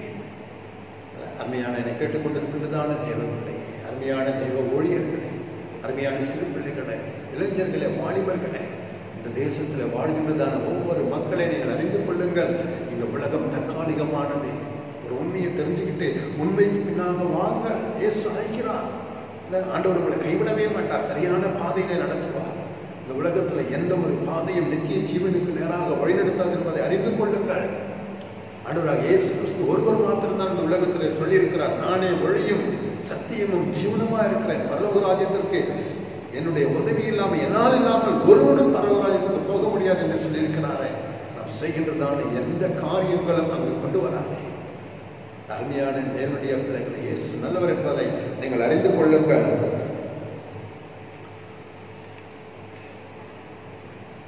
ஒருமுறை ஒரு அருமையான ஒரு மிஷனரி தம்பதிகள், ஒரு அருமையான வயசானவங்க, ஆப்பிரிக்கா தேசத்தில் ஒரு பகுதியிலே அவர்கள் சுவிசேஷ ஊழியத்தை செய்து பின்பு தங்களுடைய தேசமாகிய அமெரிக்காவுக்கு அவர்கள் கப்பல் மூலமாக திரும்பி கொண்டிருக்கிறார்கள். அப்போ நீங்கள் பார்த்தீங்கன்னா அவங்களுக்கு ஒரு பெரிய சந்தோஷம். நான் ஆண்டவருடைய வேலையை முடிச்சுட்டு நான் பிறந்த தேசத்துக்கு போகின்றேன் என்கின்றதான ஒரு நிலை அவருக்கு இருந்தது. ஆனால் அவர் திரும்ப தேசத்துக்கு வராரு என்கின்றதான செய்தி அந்த தேச மக்களுக்கு, அந்த அவர் வாழ்ந்ததான இடத்துல இருந்ததான மக்களுக்கு எல்லாம் சொல்லப்பட்டது. ஆனால் ஒரு நபர் கூட ஆர்வம் காட்டவே இல்லை. இன்னொரு விஷயம் அந்த கப்பலில் நடந்தது என்னன்னா, அந்த நாட்களிலே டெடி ரூஸ்வெல்ட் என்கின்றதான அமெரிக்காவுடைய அதிபர் ஆப்பிரிக்கா தேசத்தில் வேட்டையாடிட்டு, ஒரு சில இடங்களில் வேட்டையாடிட்டு அந்த கப்பலில் தன்னுடைய தாயகத்துக்கு அவர் திரும்பி போய் கொண்டிருக்கின்றார். அப்போது அந்த கப்பலானது அந்த அமெரிக்கா தேசத்துக்கு நின்ற வேளையில் எவ்வளோ மக்கள், எவ்வளோ அதிகாரிகள் அந்த தலைவரை வரவேற்பதற்காக கூடியிருந்தார்கள். இவர்கள் பரமதேவனுடைய ராஜ்யத்தினுடைய சுவிசேஷத்தை அறிவித்ததான இந்த வயதான 2 மிஷனரிகள் தம்பதிகள் காக்கா கூட அவங்களை சட்டம் பண்ணவே இல்லை. ஒருத்தராக அவங்களை குறித்து யோசிக்கவே இல்லை. பின்பு அவர் வீடு போய் சேர்ந்தார். ரொம்ப மனவேதனையோடு கூட, என்னம்மா இது, ஒருத்தர் கூட நம்ம குறித்து அக்கறை கொள்ளவே இல்லை, யாரும் ஒரு ஆள் கூட நம்மளை வரவேற்போம் உடைந்து அவர் வேதனையோடு கூட இது என்ன வாழ்க்கை அப்படின்னு கடிந்து கொண்டார். ரொம்ப சஞ்சலப்பட்டார். அவர் மனைவி அவர்களிடத்துல சொல்றாங்க, ஆறுதல் சொன்னாங்க. அப்போ கூட அவர் ஆறுதல் பெறவே இல்லை. அப்புறமா பெட்ரூம்க்கு போயிட்டு ஓய்வெடுக்கலான்னு போவதுக்கு முன்னாடி அவர் ஜெபம் பண்ணும் பொழுது அப்போ ஆண்டவர்கிட்ட புலம்பெருக்கிறார், என்ன ஆண்டவரே, நன்றி கெட்ட மனிதர்கள் ஒருத்தர் கூட வரவே இல்லையே, சபையார் ஒருவரும் அதை குறித்துதான அக்கறை கொள்ளவே இல்லை. இல்லை, உங்களுடைய ராஜ்யத்தினுடைய காரியங்களுக்காக ஒரு தேசத்தை விட்டு ஒரு தேசம் சென்று ஊழியம் செய்துட்டு வரோம். நாங்கள் வயதானவர்கள் எங்களை பார்ப்பதற்கு வந்த பிறகு அடுத்த வேளை உணவுக்காக நாங்கள் என்ன செய்வோம் என்பது அறியாத அந்த சூழ்நிலையில இருக்கின்றதான நிலையில இருக்கிறோமே அப்படின்னு சொல்லும் போதோ இப்போ ஆண்டவர் ஒரு வார்த்தை சொல்லியிருக்கிறார், நீ இன்னும் வீட்டுக்கு வரவே இல்லையே அப்படின்னு ஆண்டவர் ஒரு வார்த்தை பேசியிருக்கிறார். அப்படின்னா என்ன, உன் வீடு அமெரிக்கா தேசம் இல்லை, பரலோக ராஜ்யத்துக்கு நீ இன்னும் வரல, வரப்போகிற காலங்கள் நெருங்கி இருக்கிறது. ஆண்டவர் சொன்ன உடனே அந்த மனிதர், அந்த மிஷனரி எல்லா கவலைகளையும் மறந்துட்டார். அப்போ ஆண்டவருடைய அந்த உண்மையை அவர் தெரிஞ்ச பிறகு அவருக்கு இருந்ததான அந்த மன வருத்தங்கள், சஞ்சலங்கள், கசப்புகள் எல்லாம் மறந்துட்டு, ஆமா ஆண்டவரே, ஆண்டவராக இயேசு கிறிஸ்து உண்மையான தேவனுடைய பிள்ளைகளை அவரை தெரிந்து கொள்ளுங்கள். அப்போஸ்தலர் நடவடிக்கைகளை நம்ம பார்க்கிறோம். ஸ்தேவான் கல்லெறிந்து அங்க ஒவ்வொரு மனிதர்களும் கல்லெறிந்து அவனை கொலை செய்கின்றதான வேலைகளை வானத்தை என்னாந்து பார்க்கும் அங்க இருக்கும்பொழுது ஆண்டவராக இயேசு கிறிஸ்து அங்க நின்று கொண்டிருக்கிறதை அவன் பார்க்கிறார். அருமையான தேவனுடைய பிள்ளைகளை அவன் ஜீவனை ஒப்பு கொடுத்த பொழுதே ஆண்டவருடைய சமூகத்துல போகும் பொழுது ஆண்டவராக இயேசு கிறிஸ்து, நீங்க கவனிங்க,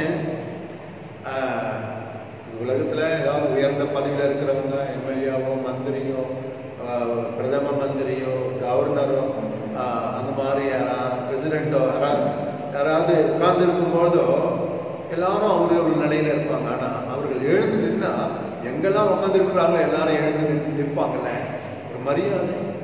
ஆண்டவராக இயேசு கிறிஸ்து ஸ்தேவானை அந்த பரலோக ராஜ்யத்திற்குள்ள அழைக்க அவர் எழுந்து வரும்போது எத்தனை தேவதூதர்கள் அவரோடு கூட எழுந்து நின்று வரவேற்றிருப்பார்கள். இந்த மிஷனரி தம்பதிகளுக்கு ஆண்டவர் சொன்னதான ஒரு வார்த்தை, இன்னும் வீடு வந்து சேரவில்லையே. அருமையான தேவனுடைய பிள்ளைகளை, எவ்வளவு அருமையான ஆண்டவருடைய சத்தம் என்பதை நீங்கள் அறிந்து கொள்ளுங்கள். எரேமியா 1:7 நான் உன்னை அனுப்புகிற எல்லாரிடத்திலும் நீ போய் நான் உனக்கு கட்டளையிடுகிறவைகளை எல்லாம் நீ பேசுவாயாக. அருமையான தேவனுடைய பிள்ளைகளை, ஆண்டவர் எதற்காக அவனை அழைத்திருக்கிறார், என்ன செய்ய சொல்லி இந்த உலகத்தில் வைத்திருக்கிறாரோ அந்த வேலையை நீங்க செய்யுங்க. ஆண்டவர் ஒரு காலம் அவனை கைவிடவே மாட்டார். ஒரு முறை நடந்ததான ஒரு சம்பவம், அருமையான தேவனுடைய பிள்ளைகளே, அதாவது 1270 அமெரிக்காவில் இருக்கிறதான நியூ ஜெர்சியில நடந்ததான ஒரு சம்பவம். இல்லை, ஒரு அருமையான ஒரு சபை போதகர் தன்னுடைய குடும்பத்தோடு கூட வெளியே சென்று விட்டு கப்பல் பிரயாணத்தில் அவர் வரும்பொழுது அந்த கப்பல் அந்த சேதம் அடைந்து அதில் இருந்ததான அநேகர் மரித்து போய்விட்டார்கள். இல்லை, இந்த போதகருடைய மனைவி பிள்ளைகள் எல்லாம் மரித்து போனார்கள். ரொம்ப வேதனையோடு கூட கரை ஒதுக்கியதான ஒரு சிலரிலே அவரும் கூட. அப்போ கரை அந்த ஈரத்துணியோடு கூட கரையேறி அவர் நடந்து வரும்பொழுது அவர் புலம்பினவராக, ஆண்டவரே, இதுக்கெல்லாம் காரணம் இயேசு தான், இதுக்கெல்லாம் காரணம் ஆண்டவர் தான், என் மனைவி இழந்துட்டேன், பிள்ளைகளை இழந்துட்டேன், யாருமே இல்லை எனக்கு அப்படின்னு ஏதோ இந்த தேசம், இந்த இடம் எனக்கு அறியாத ஒரு இடம் உள்ள அப்படி வந்துட்டே இருக்கிறாரு. மனசு சோர்வடைஞ்சிட்டாரு. மாலை பொழுதாயிடுச்சு, என்னன்னே தெரியல, என்ன சாப்பிட்றது, என்ன ஒரு வழியே இல்லை. டிசைட் பண்ணுறாரு, இனி மனம் போல வாழலாம், வேற என்ன இருக்குது, வாழ்க்கை ஒன்றுமே இல்லையே, குடும்பத்தெல்லாம் இழந்துட்டேன், எங்கேயோ வந்துட்டேன் அப்படின்னு சொல்லிட்டு இருக்கும் போதோ ஒரு நபர் அவர் நோக்கி வராரு. வந்த உடனே ஐயா அவருக்கு வணக்கம் சொல்கிறாரு. இந்த மாதிரி உங்களை தேடி தான் நான் வந்தேன். அவர் உடனே யோசிக்கிறார், என்ன தேடி வந்தீங்களா அப்படின்னு கேட்குறாரு. ஆமாம், நேற்று இரவிலே நாங்கள் ஜெபித்து கொண்டிருந்த பொழுது எங்கள் சிறிய ஆலயத்தில் சபையில் நாங்கள் ஜெபித்த பொழுது ஒரு மனிதர் மூலமாக ஆண்டவர் தீர்க்கதரிசனமாக பேசினார். அதாவது வந்து இன்றைக்கு ஒரு கப்பல் சேதத்தினால அநேகர் அங்கே உயிரிழப்பு நேரிட்டது. அதிலிருந்து ஒரு நபரை நான் அழைத்து வருகின்றேன். அவர் போதகர், அவர்தான் இந்த சபையினுடைய போதகராக இருப்பார் என்று சொல்லி ஆண்டவர் அவரோடு கூட பேசினதை அந்த மனிதரிடத்தில் சொல்றார். நீங்க வருவது எனக்கு தெரியும், ஆண்டவர் நேற்றிரவே சொல்லிட்டாரு. நீங்க வந்த கப்பலை ஆண்டவர் வந்து அந்த மாதிரி ஒரு சூழ்நிலைகளுக்குள்ள ஆக்குவார் என்பதை நாங்கள் அறிந்திருந்தோம். மனைவி பிள்ளைகள் எல்லாம் மறித்திருப்பார்கள் என்பது எங்களுக்கு தெரியும். ஆண்டவர் அதை வெளிப்படுத்துறார். அதை கேட்ட உடனே இந்த மனிதர் ஷாக் ஆயிட்டார். ஆண்டவர்கிட்ட ஒப்படைக்கிறார். ஆண்டவரே, நீங்க என்ன நினைக்கிறீங்களோ அந்த உலகத்துல அது மாத்திரம்தான் நடைபெறுகிறது என்பதை அவர் அறிந்து கொண்டார். அருமையான தேவனுடைய பிள்ளைகளை, ஆண்டவர் எவ்வளவு நல்லவர் என்பதை அறிந்து கொள்ளுங்கள். ஆகையினால இந்த உலகமானது நமக்கு தற்காலிகமான வீடு என்பதை நினைவு கூறுங்கள். மூன்றாவது காரியம் நாம் நினைவு கொள்ள வேண்டியது என்னன்னா, இந்த உலகத்துக்குரியதான பொக்கிஷங்கள், இந்த உலகத்துக்குரியதான செல்வங்களை நாம் சேர்த்து வைக்காதபடி நாம் கவனம் கொள்ள வேண்டும். நினைவு கூறுங்கள். நினைவு கூறிய வேண்டியதான மூன்றாவது காரியம் இந்த காரியம் தான். கொஞ்ச நேரம் நீங்க யோசனை பண்ணி பாருங்க. எதையும் நீங்க ஸ்டோர் அப் பண்ணாதீங்க. ஆண்டவர் இயேசு சொன்னார்ல, அந்த பூமியில பொக்கிஷங்களை சேர்த்து வைக்காதீங்க. ஆண்டவர் எவ்வளவு அருமையா சொல்லித்தரார். மத்தேயு 6ஆம் அதிகாரம் 19-21 வரை நீங்க பாத்தீங்கன்னா, பூமியிலே உங்களுக்கு பொக்கிஷங்களை சேர்த்து வைக்க வேண்டாம், இங்கே பூச்சியும் துருவும் கெடுக்கும், இங்கே திருடர்கள் கண்ணமிட்டு திருடுவார்கள். பரலோகத்திலே உங்களுக்கு பொக்கிஷங்களை சேர்த்து வையுங்கள், அது பூச்சாவது துருவாவது கெடுப்பதும் இல்லை, அங்கே திருடர்கள் கண்ணமிட்டு திருடுகிறதும் இல்லை. உங்கள் பொக்கிஷம் எங்கே இருக்கிறதோ அங்கே உங்கள் இருதயம் இருக்கிறது என்று சொல்லி இயேசு சொல்லியிருக்கிறாரே. அருமையான தேவனுடைய பிள்ளைகளே, அடுத்தது நாம் நினைவு கூற வேண்டியதான ஒரு காரியம். இந்த சூழ்நிலைகள் எதை நமக்கு ஞாபகப்படுத்தணும், எதையாவது சேர்த்து வைக்கணும், எதையாவது இன்வெஸ்ட் பண்ணணும், அந்த மாதிரி அதை அங்கே மைண்டை செலுத்தி அந்த மாதிரிலாம் இருக்காதீங்க. ஆண்டவருடைய வசனம் சொல்லுகிறது. அதாவது தேவை என்னவோ அது ஆண்டவர் தருவார். பணம் தேவையை ஆண்டவர் தருவார். உங்களுக்கு ஒரு முக்கியமான ஒரு செல்வம் தேவையை ஆண்டவர் தருவார். வீடு தேவையை ஆண்டவர் தருவார். உங்களுக்கு என்னென்ன தேவை என்பதை ஆண்டவர் அறிந்திருக்கிறார் என்று சொல்லி வேதம் அறிந்திருக்கிறார். வேதம் நமக்கு சொல்லுகின்றதை அதை அறிந்தவர்களாக நாம் வாழ வேண்டுமே. அருமையான தேவனுடைய பிள்ளைகளை, நான்காவது காரியத்தை நாம் அறிந்து கொள்ள வேண்டும். ஆண்டவருடைய வாக்குத்தத்தங்கள் எல்லாம் ஒவ்வொரு நாளுக்குரியதான தேவைகளை தேவன் சந்திப்பார் என்பதை நாம் நினைவு கூற வேண்டும். தினந்தோறும் ஆண்டவர் அந்த நாளுக்குரியதான தேவைகளை சந்திப்பார். அந்த நாளுக்குரியதான ஆகாரத்தை நமக்கு தருவார். அந்த நாளுக்குரியதான உடுத்தக்கூடியதான உடைகளை தருவார் என்பதை நாம் நம்ப வேண்டும் என்று சொல்லி வேதத்திலே நாம் பார்க்கின்றோம். அருமையான தேவனுடைய பிள்ளைகளை, ஆண்டவர் அவருடைய வாக்குகள் ஒரு காலம் மாறாது என்பதை நாம் அறிந்து கொள்ள வேண்டும். இந்த ஒருவேளை உலகத்தினுடைய பொருளாதாரமே ஆட்டம் கண்டிருந்தால், ஒருவேளை வேலைகளை நீங்கள் இழந்திருந்தாலும், ஒருவேளை இந்த மாதிரி டைம்ல சரியான காசு பணம் கிடைக்காம கஷ்டப்படுகிறதான சூழ்நிலைகள் இருந்தாலும், பிலிப்பியர் 4ஆம் அதிகாரம் 19வது வசனத்தில் ஆண்டவர் சொல்லுகின்றார், என் தேவன் உங்கள் தேவைகளை எல்லாம் கிறிஸ்து இயேசுவுக்குள் மகிமையின் ஐஸ்வர்யத்தின்படி அதை சந்திப்பார் என்று சொல்லி நாம் பார்க்கின்றோம். கிறிஸ்து இயேசுவுக்குள்ளாக மகிமையிலே அவருடைய ஐஸ்வர்யத்தினாலே தேவன் எல்லாவற்றையும் கிறிஸ்து இயேசுவுக்குள்ளாக சந்திப்பார் என்று சொல்லி ஆண்டவர் சொல்லியிருக்கிறாரே. அருமையான தேவனுடைய பிள்ளைகளை, கொஞ்ச நேரம் நீங்க யோசனை பண்ணி பாருங்க. ஆண்டவர் எவ்வளவு அருமையான தேவன் என்பதை நாம் அறிந்து கொள்ள வேண்டுமே. ஆண்டவர் கைவிடாத தேவன். அருமையான தேவனுடைய பிள்ளைகளை, இயேசு நல்லவர். அடுத்த காரியத்தை நாம் அறிந்து கொள்ள வேண்டும். ரெடிமிங் தி டைம். தேவன் நமக்கு கொடுத்திருக்கின்றதான காலங்களை, நேரங்களை நாம் பிரயோஜனப்படுத்த வேண்டும் என்று சொல்லி இந்த வசனங்களை நாம் நினைவு கூறும்படி ஆண்டவருடைய வசனம் சொல்லுகின்றது. எபேசியர் 5ஆம் அதிகாரம் 16வது வசனம் சொல்லுகிறது, நாட்கள் கொள்ளாதவைகளானதால் காலத்தை பிரயோஜனப்படுத்திக் கொள்ளுங்கள். நாட்கள் எப்படி இருக்குது? ரொம்ப நல்லா இருக்குங்களா? யோசனை பண்ணி பாருங்க. ரொம்ப மோசமான சூழ்நிலையிலே இந்த உலகம் தள்ளப்பட்டிருக்கிறது என்பதை அறிந்து கொள்ளுங்கள். ஆனால் ஆண்டவர் நேரத்தை கொடுக்கிறார். இந்த நாள் தந்திருக்கிறார், புதிய நாள். இந்த நாளில் உங்கள் நேரத்தை நல்ல முறையில் எப்படி பயன்படுத்துவீங்க? உலகத்துடைய காரியங்கள் எல்லாம் அழிவின் சின்னங்களாக நீங்கள் பாருங்கள். எல்லாவற்றின் மேலும் ஆண்டவர் ஆளுகை செய்கிறார் என்பதை நீங்கள் அறிந்து கொள்ளுங்கள். ஆண்டவர் அறியாம இந்த உலகத்தில் ஒன்றும் நடைபெறாது என்கிறதான சத்தியம் உங்களுக்கு உள்ளே இருக்கட்டும். நாங்கள் இந்த உலகத்துக்குரியவர்கள் இல்லை, பரலோகத்துக்குரியவர்கள் என்கின்றதான அந்த சிந்தனையால நாம் நிரப்பப்படுவோம். இல்லை, இந்த மனிதனுடைய இந்த சரீரம் அழிவுக்குரியது என்பதை நாம் அறிந்து ஆண்டவராக இயேசு கிறிஸ்து கொடுக்கின்றதான நித்திய ஜீவனுக்குள்ளாக நாம் ஓடி வருவோம். இந்த காரியங்களுக்காக தேவன் கொடுக்கின்றதான உங்கள் நேரத்தை பயன்படுத்திக் கொள்ளுங்கள். அருமையான கிறிஸ்துவ மக்களே, தேவன் தருகின்றதான இந்த கொஞ்ச நேரத்தில் இந்த நாளிலே ஆண்டவருடைய சுவிசேஷத்தை ஆண்டவராக இயேசு கிறிஸ்து கொடுக்கின்றதான ரட்சிப்பை நாம் மற்றவர்களுக்கு நாம் அறிவிப்போம் என்றால் காலத்தை நாம் பிரயோஜனப்படுத்திக் கொள்ளுகின்றோம். அதனுடைய அர்த்தம் அதுதான். அருமையான தேவனுடைய பிள்ளைகளே, அழிந்து போகின்றதான காரியங்களுக்காக, உலகத்தில் காணப்படுகின்றதான சொகுசு வாழ்க்கைக்காக, லௌகீக காரியங்களுக்காக உங்கள் நேரத்தை செலவழிக்காதபடி பொறுத்திருந்து ஞானமாய் நேரத்தை நாம் பிரயோஜனப்படுத்திக் கொள்ளுவோம். சூழ்நிலைகள் இன்றைக்கு நமக்கு அதை ஞாபகப்படுத்துகிறது என்பதை நாம் அறிந்து கொள்ள வேண்டும். அருமையான தேவனுடைய பிள்ளைகளே, ஆறாவது காரியம் என்னன்னா, கடினமான முடிவை எடுக்கக்கூடியவர்களாக இருக்க வேண்டும் என்பதை ஆண்டவருடைய வசனம் நமக்கு ஞாபகம் ஊட்டுகிறதை நீங்கள் அறிந்து கொள்ளுங்கள். ஒரு நல்ல ஒரு ரிஸ்க் டேக்கிங், அதாவது ரொம்ப ரிஸ்கான ஒரு காரியம்தான். ஆனால் அதை இந்த நேரத்தில் நீங்கள் எடுக்க வேண்டும். கடினமான ஒரு முடிவை எடுக்க வேண்டும் என்பதை வேதம் சொல்லுகின்றது. என்னாகமத்தில் நீங்கள் பார்த்தீங்கன்னா 13ஆம் அதிகாரத்தில் நீங்கள் பார்த்தீங்கன்னா தொடர்ந்து அந்த வசனங்களிலே ஆண்டவர் பாலும் தேனும் ஓடுகின்றதான கானான் தேசத்தை இஸ்ரவேல் மக்களுக்கு ஆண்டவர் வாக்கு பண்ணார்.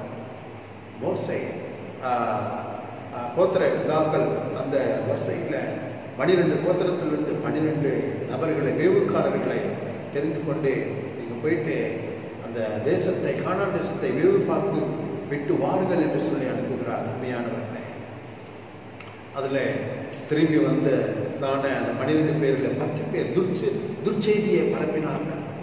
அங்கே கூடியிருந்ததான அந்த சபை மக்கள், கூடியிருந்ததான இஸ்ரவேல் மக்களுடைய இருதயம் மிகவும் வருத்தப்படுற அளவுக்கு அவங்க மோசமான செய்தியை அவங்க சூழ்நிலைகளை தான் பார்த்தாங்க. அங்க இருக்கிறதான மனிதர்கள் ராட்சசியர்கள் போல இருக்கிறாங்க. அவர்களுடைய பார்வைக்கு நம்ம வெட்டுக்கிளி போல இருக்கிறோம். நம்ம போன காலி ஆயிடுவோம். மெட்ராஸ் பாஷையில் அதுதான், நம்ம லைஃப் அதுதான் காலி அப்படின்றதான எண்ணம் அவர்களுக்குள்ளே வளர்த்து விட்டார்கள். ஆனால் காலேபும் யோசுவாவும் அந்த 12 பேர்ல இந்த 2 பேர் மாத்திரம் தான் நற்செய்தி சொன்னார்கள். சுலபமாக ஆண்டவர் நம்மோடு கூட இருக்கிறார், கர்த்தருடைய வாக்குத்தத்தம் நம்மோடு கூட இருக்கின்றது, தைரியமாய் நாம் புறப்பட்டு தேசத்தை நாம் சுதந்திரிப்போம். அவர்களை பாதுகாத்ததான சூழ்நிலைகள் அவர்களை விட்டு போய்விட்டது. அவர்களுக்கு பாதுகாப்பு இல்லை. தேவன் நமக்கு பாதுகாப்பா இருக்கிறார், ஜெயம் நமக்கு தான் என்கின்றதான நற்செய்தியை பார்த்தீங்கன்னா எவ்வளோ அந்த சூழ்நிலையில இந்த செய்தியை கொடுக்கும் பொழுதே அந்த 2 பேர் மேல கல்லுகளை எடுத்து அதாவது அவர்களை அடித்து கொலை செய்ய முற்பட்டார்கள் என்று சொல்லி வேதத்தில் நாம் வாசிக்கின்றோம். அப்படி இருந்தும் செய்வார்கள் என்று தெரிந்தும் தைரியமாக மக்களுடைய சூழ்நிலையை பார்க்காம ஆண்டவருடைய வாக்குதத்தையும் ஆண்டவரையும் பார்த்து அப்பேற்பட்டதான ஜெயமான ஒரு நம்பிக்கையான வெற்றியான ஒரு தீர்மானத்தை எடுத்தார்கள். அருமையான தேவனுடைய பிள்ளைகளே, நாமும் கூட இந்த மாதிரி சூழ்நிலைகளிலே நல்ல அருமையான ஒரு தீர்மானங்களை எடுக்க ஆண்டவர் நம்மை அழைத்திருக்கிறார் என்பதை அறிந்து கொள்ளுங்கள். கர்த்தர் நல்லவர் என்பதை நாம் அறிந்து கொள்ள வேண்டும். 7வது காரியம், உண்மையான விசுவாசத்தை நம் நினைவு கூற வேண்டும் என்று சொல்லி வேதம் சொல்லுகின்றது. நீங்க யாருன்னு கேட்டால் விசுவாசி பார்த்தீங்களா, அந்த மாதிரி இருக்கிறோம் அந்த மாதிரி இருக்கிறோம் அழுகிற விசுவாசிகளா இல்லை. அருமையான தேவனுடைய பிள்ளைகளை, நீங்க ஆதியாகமம் 22ஆம் அதிகாரம் 1-2 வசனங்களை நீங்க பார்த்தீங்கன்னா ஆண்டவர் ஆபிரகாமை பார்த்து சொல்றார், உனக்கு நான் தந்ததான ஈசாக்கை நீங்கள் தகனபலியாக அவனை எனக்கு செலுத்த வேண்டும் என்று சொல்லி ஆண்டவர் சொன்னார். என்ன அருமையான ஆபிரகாம் உடனே ஆண்டவருக்கு கீழ்ப்படிந்து தான் நேசித்ததான அந்த பிள்ளையை கூட்டிக்கிட்டு 3 நாள் பிரயாணம் உள்ள மோரியா மலைக்கு அவன் செல்லுகின்றான். ஆண்டவர் பார்க்கிறார். என்ன அற்புதமான விசுவாசம்! அருமையான தேவனுடைய பிள்ளைகளை, ஆபிரகாமுக்கு தன் பிள்ளை பெரிதாக தெரியவில்லை, ஏனென்றால் அந்த பிள்ளையை நான் பெற்றுக்கொள்வேன் என்கின்றதான விசுவாசம் அவனுக்கு இருந்தது. இந்த உலகத்துல எதுவுமே நிலையற்றது என்பதை அவன் அறிந்திருந்தானே. அருமையான தேவனுடைய பிள்ளைகளை எல்லாரும் நீங்க யோசனை பண்ணி பாருங்க. யாக்கோபு நிருபத்துல 2ஆம் அதிகாரம் 23வது வசனத்துல நான் பார்க்கும் பொழுது ஆபிரகாமுக்கு தேவனுடைய சிநேகிதன் என்று சொல்லப்பட்டான் என்று சொல்லி வேதத்தை நாம் பார்க்கின்றோமே. எவ்வளவு அருமையான ஒரு விசுவாசம்! ஆபிரகாமை நினைவு கூறுங்கள். சாத்ராக், மேசாக், ஆபேத்நேகோ அவர்களை நாம் நினைவு கூற வேண்டுமே. அவர்களுக்குள்ளே இருந்ததான விசுவாசத்தை பாருங்கள். உண்மையான விசுவாசம் என்ன என்பதை அறிந்து கொள்ளுங்கள். தானியேல் 3ஆம் அதிகாரம் 16லிருந்து 18 வரை நீங்கள் யோசித்து பாருங்கள். மகாராஜாவா இருந்ததான நேபுகாத்நேசாருக்கு அபயமிடுகிறார்கள். ராஜாவே, நீர் அறிய கனவே, நீங்க நினைச்சிருக்கீங்களா நீங்க நிறுத்தினதான புருஷனையை நாங்கள் வணங்கணும்னு சொல்லிட்டு எங்களுக்கு எந்த ஒரு சூழ்நிலையும் இல்லை. நீங்கள் அறிய கடவீர்கள், நாங்கள் தலை வணங்காத, நாங்கள் அப்படிப்பட்டதான சிலைகளை நாங்கள் வணங்கவே மாட்டோம். என் தேவன் ஒருவேளை நீங்கள் எங்களை தூக்கி எரியக்கூடியதான அக்கினி சூளையில எங்களை போட்டாலும், என் தேவன் எங்களை அங்கிருந்து எங்களை விடுவித்தாலும், விடுவிக்காமல் போனாலும் நிறுத்தினதான சிலையை நாங்கள் வணங்கவே மாட்டோம். என்ன அற்புதமான விசுவாசம்! அருமையான தேவனுடைய பிள்ளைகளை, என்ன மாதிரி சூழலை எல்லாரும் விழுந்து வணங்குறாங்க. இந்த 3 பேர் மாத்திரம் நிற்கிறாங்க. அந்த ராஜாவுக்கு கடும் கோபம் வருதுல்ல. அந்த ராஜா பெருசா தெரியல. பெருசா தெரியாத போது அவனுடைய கோபம் இவர்களுக்கு எவ்வளவு பெருசா தெரியும் போது ஒண்ணுமே இல்லை. அருமையான தேவனுடைய பிள்ளைகளை, அந்த ராஜா இவர்களுடைய விசுவாசத்தினுடைய வாழ்க்கையை பார்த்துட்டு இல்ல, சாத்ராக், மேசாக், ஆபேத்நேகோ வணங்கியதான தெய்வமே ஜீவனுள்ள தேவன் என்பதை தன் தேசத்தாருக்கு அறிவித்தானே. அருமையான தேவனுடைய பிள்ளைகளை, சூழ்நிலைகளை காட்டிலும் தேவன் பெரியவர் என்பதை நாம் அறிந்து கொள்ள வேண்டுமே. எபிரேயர் 11ஆம் அதிகாரத்துல நீங்க பாத்தீங்கன்னா 35லிருந்து 38 வரை நீங்க பாத்தீங்கன்னா, உலகம் அவர்களுக்கு மாத்திரமா இருக்கவில்லை. அவர்களை குறிச்சு, விசுவாச மக்களை குறித்து நம்ம பார்ப்போம். பலவிதமான தொல்லைகள், பலவிதமான நெருக்கங்கள், அழுத்தங்கள், உபத்திரவங்களுக்குள்ளாக அவர்களுடைய வாழ்க்கை இருந்துகிட்டே இருந்தது. நீங்க படிச்சு பாருங்க. ஆனா ஒரே ஒரு விஷயம் மாத்திரம் அழகா தெளிவா சொல்லுது, அவர்கள் எதை பத்தியும் கவலைப்படவே இல்லை. அநேகரை சாக கொடுத்தார்கள், அநேக சாக கொடுத்தவர்களை திரும்ப பெற்றுக் கொண்டார்கள், ராஜ்யங்களை ஜெயித்தார்கள். சில நேரங்கள்ல அநேக விசுவாசத்துக்காக நின்றார்கள், விசுவாசத்துக்காக மரித்தார்கள். ஆனா அவர்கள் உள்ளே இருந்ததான ஒரு உண்மை என்னன்னா, உலகம் அவர்களுக்கு பாத்திரமா இருக்கவில்லையே. அப்படிப்பட்டதான நற்சாட்சி பெற்றார்களே. அருமையான தேவனுடைய பிள்ளைகளே, இந்த நாளிலே நம்ம குறித்து அப்பேற்பட்டதான சாட்சி நம்மை பார்த்து கொண்டிருக்கிறதான மக்கள் சொல்லுவார்களா, ஆமாம்மா இந்த கிறிஸ்துவ குடும்பம் எனக்கு தெரியும், சபை மக்களை தெரியும், அவங்களுக்கு இந்த உலகம் பெருசாவே தெரியல, அவர்களுடைய தேவன் தான் அவர்களுக்கு பெரியவர் என்பதை உலகம் சாட்சி சொல்ல வேண்டுமே. அருமையான சகோதரனை எவ்வளவு குறித்து சாட்சி சொல்லுவாங்களா? கேட்டுக்கொண்டிருக்கின்றதான அருமையான தேவ ஊழியர்களே, இப்பேற்பட்டதான சாட்சியை தேவன் நம்மிடத்தில் எதிர்பார்க்கிறார் என்பதை நாம் அறிந்து கொள்ள வேண்டுமே.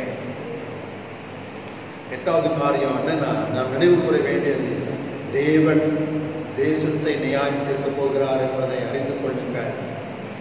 நியாயத்திற்கு தேவனும் ரட்சிக்கிற தேவனுமா இருக்கிறார் என்பதை வேதம் சொல்லுகின்றது. இந்த தேசத்திற்கு நியாயத்திற்கு நெருங்கிவிட்டது. அருமையான தேச தலைவர்களை நீங்கள் அறிந்து கொள்ளுங்கள். தேசத்தில் வாழ்கின்றதான குடிமக்கள், அகில உலகம் எங்கும் வாழ்கின்றதான ஒவ்வொரு மனிதர்களை நீங்கள் அறிந்து கொள்ளுங்கள். தேவன் தேசத்தை நியாயம் தீர்ப்பார்.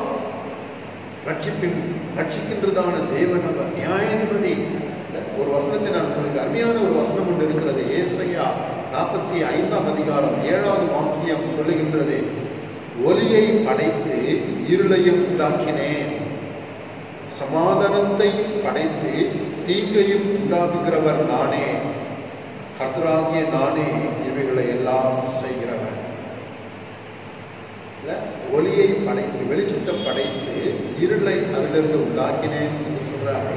சமாதானத்தை படைத்து தீங்கை, நாம் பார்க்கின்றதான தீங்கு, நம்ம சொல்றோம்ல, இந்த மாதிரி ஒரு தீங்கு, இந்த மாதிரி ஒரு பேரிட, இந்த மாதிரி ஒரு ஆபத்து, இந்த மாதிரி ஒரு அழிவு, இந்த மாதிரி ஒரு வாதை, இந்த மாதிரி ஒரு கொள்ளை நோய், தீங்கான காரியங்களை ஆண்டவர் அவர் அறிந்திருக்கிறார் என்பதை வேதம் சொல்லுகின்றது. தேவன் எல்லாவற்றையும் அவருடைய கட்டுப்பாட்டுக்குள்ளே வைத்திருக்கிறார் என்பதை பார்க்கின்றோம். அருமையானவர்களே, எரேமியா 18ஆம் அதிகாரம் 3-6 நீங்க பார்த்தீங்கன்னா, குயவனாகவும் குயவன் கையில் இருக்கின்றதான களிமண்ணில் இருந்து உருவாக்கப்படுகின்றதான பாத்திரங்களாக மனிதர்களை ஆண்டவர் பார்க்கிறார். ஆண்டவர் உருவாக்குகின்றதான தேவன். நீதிமொழிகள் 21ஆம் அதிகாரம் 1 வசனம் சொல்லுகிறது, ராஜாவின் இருதயம் கர்த்தர் கையிலே உள்ளது. இந்திய தேசத்தினுடைய அதிகாரிகள், இந்திய தேசத்தினுடைய அரசாங்கத்தை நடத்துகின்றதான ராஜாக்கள் போன்று இருக்கின்றதான மக்களுடைய இருதயம் ஆண்டவராக இயேசு கிறிஸ்துவின் கையில் இருக்கிறது என்பதை நாம் பார்க்கின்றோம். சர்வாதிகாரம் அளித்ததான எந்த தேசமாக இருந்தாலும், எந்த தேச தலைவர்களாக இருந்தாலும் தேவன் ஆளுகை செய்கின்றார் என்பதை அறிந்து நாம் மகிழ்ச்சி அடைய வேண்டும். உண்மையான தேவனுடைய பிள்ளைகளே, இந்த ஊழியம் தேவன் தந்ததான இந்த வாழ்க்கை கர்த்தருடையது என்பதை நாம் அறிந்து கொள்ள வேண்டும். யோவான் ஸ்நானகனை குறித்து நாம் பார்க்கின்றோம். அருமையானவர்களே, யோவான் ஒரு உதாரணத்தை நான் சொல்றேன். யோவான் ஸ்நானகன் ஆண்டவராகிய இயேசு கிறிஸ்துவுடைய ஊழியத்தை ஊழியம் துவங்குவதற்கு முன்பாக முன்னறிவிக்க வந்தவன். அவன் தீர்க்கதரிசி மூலமாக முன்னறிவிக்கப்பட்டவன் யோவான் ஸ்நானகன். உண்மையான தேவனுடைய பிள்ளைகளை அவன் நம்ம பார்க்கும் பொழுது வேதத்துல மத்தேயு 14ஆம் அதிகாரத்தில் நீங்க பார்த்தீங்கன்னா, அவனுக்கு ஆபத்தான ஒரு சூழ்நிலையில, சிறையிலே அவன் தலை துண்டிக்கப்படக்கூடியதான சூழ்நிலையிலே அவன் அங்கே இருக்கின்றான். அருமையான தேவனுடைய பிள்ளைகளை ஆண்டவர் அவன் பிறக்க வைத்தாரே, ஊழியத்தை நிறைவேற்றினாரே. அவனுடைய முடிவு இப்படியாக தான் என்பதை தேவன் தீர்மானித்திருக்கிறார். அப்படியாக அவன் தலை துண்டிக்கப்பட்டவனாக அவன் மரணமடைந்தான் என்று சொல்லி ஆண்டவருடைய வேதம் சொல்லுகின்றது. அருமையான தேவனுடைய பிள்ளைகள், அருமையான ஊழியக்காரர்களே, தேவன் உங்களை கொண்டு எதை செய்ய தீர்மானித்தாரோ அதை நிச்சயமாக நிறைவேற்றுவார். பின்பு நம்முடைய வாழ்க்கை என்பது இந்த உலகத்துல அல்ல, தேவனுடைய கையில் இருக்கிறது என்பதை நாம் அறிந்து கொள்ள வேண்டுமே. அருமையான தேவனுடைய பிள்ளைகளை, தேவன் நமக்கு கொடுத்திருக்கின்றதான இந்த பொறுப்புகளை நாம் கவனமாக அந்த பொறுப்புகளை நிறைவேற்ற வேண்டும் என்று சொல்லி தேவன் விரும்புகிறார் என்பதை அறிந்து கொள்ளுங்கள். அருமையான தேவனுடைய பிள்ளைகளை, ஆகையினாலே தேவன் கொடுத்ததான ஒவ்வொரு வார்த்தையை தேவன் நமக்கு இன்றைக்கு அநேக காரியங்களை நினைக்கின்றிருக்கிறார். இந்த உலகம் நமக்கு பெருசா இருக்கக்கூடாத அருமையான தேவனுடைய பிள்ளைகளை, இந்த உலகத்தில் அநேக கெட்ட சம்பவங்கள் நடந்து கொண்டேதான் இருக்கிறது. நல்ல சம்பவங்கள் நம் காதுகளில் விழுவதே கிடையாது. சவால் நிறைந்ததான் இந்த உலகத்தில் ஆண்டவராகிய இயேசு கிறிஸ்து எதற்காக நம்மை பிடித்திருக்கிறாரோ, எதற்காக நாம் பிறந்திருக்கின்றோமோ, செய்திகளை மக்களுக்கு நாம் சொல்லுவோம். இயேசு கிறிஸ்துவனுடைய சுவிசேஷத்தை நாம் சொல்லுவோம். இயேசு கிறிஸ்துவே உலகத்திற்கு வெளிச்சமானவர் என்பதை நாம் வெளிப்படுத்துவோம். அருமையான தேவனுடைய இந்த பேண்டமிக், இந்த COVID-19, இந்த கொரோனா வைரஸ் அதிகமாய் பரவி வருகின்றதான இந்த சூழ்நிலைகள் நமக்கு இப்படிப்பட்டதான காரியங்களை வெளிப்பூட்டுகிறது என்பதை நீங்கள் அறிந்து கொள்ளுங்கள். இந்த நேரத்தில் ஆண்டுடைய சமூகத்தில் நம்ம ஆண்டுடைய சமூகத்தில் நம்மை தாழ்த்துவோமா? நாம் சரியான தேவனுடைய நோக்கத்தை புரிந்தவர்களாக நாம் வாழ வேண்டுமே. உண்மையான தேவனுடைய கர்த்தர் நல்லவர் என்பதை நாம் ருசி பார்ப்போம். இந்த நேரத்தில் நம்மளுடைய சமூகத்தில் ஏற்பட்டதான ஒரு நல்ல ஒரு தீர்மானங்களை செய்தவர்களாக ஆண்டவரை நோக்கி நாம் பார்ப்போம். கர்த்தர் நல்லவர். நம் தலைகளை தாழ்த்தி நாம் ஜெபம் செய்வோம். பரிசுத்த பிள்ளைகள் எல்லாம் ஆண்டவரை நன்றியோடு நிற்கிறோம். அருமையான இந்த சத்தியத்தை நான் கேட்கிறது செய்கிறேன். சூழ்நிலைகளை பேதுரு பார்த்து அமிழ்ந்து போகையில் இயேசு கிறிஸ்துவை பார்க்கும் பொழுது இந்த சூழ்நிலைகள் அவனுக்கு பெரியதாய் தெரியாததுனாலே கடலின் சீற்றத்தில் அவன் நடந்து போனானே ஆண்டவரே, அதுபோல இந்த உலகத்தில் ஏற்பட்டதான மோசமான கெட்ட சூழ்நிலைகள் ஆண்டவரே அப்பா, ஒன்றுமில்லாத சிறிய வைரஸ் இந்த உலகத்தை எந்த அளவுக்கு தாக்கி பயமுறுத்தி கொண்டிருக்கிறது என்பதை நாம் யோசிக்கும் பொழுது ஆண்டவரே அப்பா, இது எவ்வளவு பெரியவர், எவ்வளவு பெரிய காரியங்களை உம்மால் செய்ய முடியும் என்பதை நாங்கள் அறிந்திருக்கிறோம் ஆண்டவரே. ஆகையினாலே நீர் எதை செய்ய நினைக்கின்றீரோ அது ஒரு காலம் அதை தடைப்படாது என்பதை நாங்கள் அறிந்திருக்கிறோம். நாங்கள் நினைவில் கூற வேண்டியதான அநேக விஷயங்களை இன்றைக்கு நாங்கள் சிந்தித்தோமே ஆண்டவரே. ஆகையினால இந்த சூழ்நிலைகள் எங்களுடைய ஆவிக்குரிய வாழ்க்கையில ஒரு பெரிய ஒரு பலமாய் அமையட்டும் ஆண்டவரே. ஆண்டவரை நாங்கள் சரியான ஒரு தீர்மானம் எடுக்கக்கூடியவர்களாய் நாங்கள் மாற வேண்டுமே. நித்தியமான வீடு எங்களுக்கு பரலோகத்தில் உண்டு என்பதை அறிந்தவர்களாக நீங்கள் கொடுத்திருக்கின்றதான காலத்தை பிரயோஜனப்படுத்திக் கொள்கிறவர்களாக தைரியம் உள்ள ஒரு அருமையான ஆண்டவரே ஒரு கடினமான தீர்மானத்தை கூட ஆண்டவருக்காக நாங்கள் எடுக்க தைரியம் கொண்டவர்களாக எங்களை மாற்றுகிறாங்க. தேவனே உண்மை உள்ள விசுவாச மக்களாய் நாங்கள் வாழ்ந்து என் தேவனுக்கு கொடுத்திருக்கின்றதான ஆண்டவரே தரிசன ஒரு வாழ்க்கையை நாங்கள் வாழுகிறோம்.